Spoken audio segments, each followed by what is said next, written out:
Hello friends, welcome है आपका मेरे इस यूरिन एनालिसिस के लेक्चर में। प्रीवियस लेक्चर में हमने red blood cells in urine यानी कि हेमीचूरिया को कवर किया था। आज के लेक्चर में हम white blood cells in urine यानी कि पाईयूरिया को कवर करेंगे। तो चलिए शुरू करते हैं। पस सेल्स, जिनको हम वाइट ब्लड सेल्स और ल्यूकोसाइट्स भी बोलते हैं। फर्स्ट क्वेश्चन है कि पस सेल्स होते क्या हैं।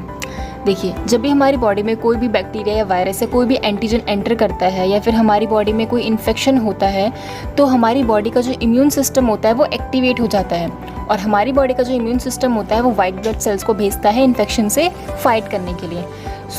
जब वाइट ब्लड सेल्स इन्फेक्शन से फाइट करते हैं फाइटिंग के दौरान क्या होता है, कुछ वाइट ब्लड सेल्स की डेथ हो जाती है। तो जो डेड WBCs की डेब्रीज होती है वो बॉडी में एक्यूमुलेट होने लगती है और पस का फॉर्मेशन करती है। पस, जिसको हम हिंदी में मवाद भी बोलते हैं। तो ये जो पस होता है बॉडी में इसका कोई यूज़ नहीं होता, तो हमारी बॉडी इस पस को एक्सक्रीटरी सिस्टम के थ्रू बॉडी से एक्सक्रीट करती है। तो पस सेल्स क्या होते हैं, ये एक डेड WBCs की डेब्रीज होती हैं जो बॉडी में प्रेजेंट इन्फेक्शन से फाइटिंग के दौरान इनकी डेथ हो जाती है और फिर यही जो डेड WBCs होते हैं वो यूरिन के थ्रू पस के फॉर्म में एक्सक्रीट होते हैं। तो अगर यूरिन में 5 से कम पस सेल्स पर हाई पावर फील्ड में प्रेजेंट है तो ये नॉर्मल माना जाता है। बट अगर यूरिन में 5 से ज़्यादा पस सेल्स प्रेजेंट है पर हाई पावर फील्ड में तो फिर ये एक एबनॉर्मल कंडीशन मानी जाती है और इस कंडीशन को हम बोलते हैं पाईयूरिया। और ये इंडिकेट करता है कि बॉडी में कहीं इन्फेक्शन या फिर इन्फ्लामेशन चल रहा है, मेनली यूरिनरी ट्रैक्ट में और जेनिटल ट्रैक्ट में। अगर आपके यूरिन में पस सेल्स बहुत ज़्यादा प्रेजेंट है तो इससे आपके यूरिन की जो अपीयरेंस होती है वो क्लाउडी हो जाती है।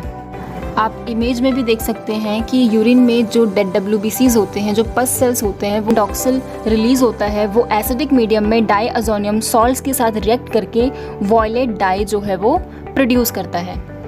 तो यूरिन में जितना ज़्यादा पस सेल्स प्रेजेंट होगा उतना ही ज़्यादा वॉयलेट कलर जो है वो प्रोड्यूस होगा।